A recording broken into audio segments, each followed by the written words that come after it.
کہانی کا عنوان مسلطیں قسط نمبر 1۔ نئی خبر نہیں ملی تمہیں آج؟ وہ لانچ میں بیٹھی ٹی وی دیکھتے ہوئے کھانے کھا رہی تھی۔ جب امی اس کے پاس آ کر بیٹھی اور جس انداز میں کہا تو وہ چونکے بنا نہ رہ سکی۔ کون سی خبر؟ اس نے سوالیہ نظروں سے ان کو دیکھا۔ زرگم نے اس جاب کو بھی خیر آباد کہہ دیا ہے۔ امی نے کاٹدار لہجے میں اس تک خبر پہنچاتے ہوئے اس کی رگوں کو ہی کاٹ دیا تھا۔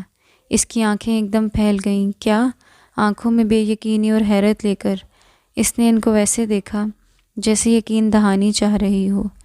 ہاں جی، ظاہرہ بتا رہی تھی کہ باس نے کچھ کہہ دیا اور وہ ایسے نوکری کو لات مار کر آیا جیسے کسی لینڈ لارڈ کی اولاد ہو۔ امی نے چائے کا سپ لیتے ہوئے طنزیہ انداز میں کہا تھا، جبکہ وہ پریشان تھی۔ میں تو پہلے ہی کہتی تھی کہ یہ اس لائق ہی نہیں، مگر تم سب کی آنکھوں پر تو نہ جانے کس نے پٹی باندھ دی ہے۔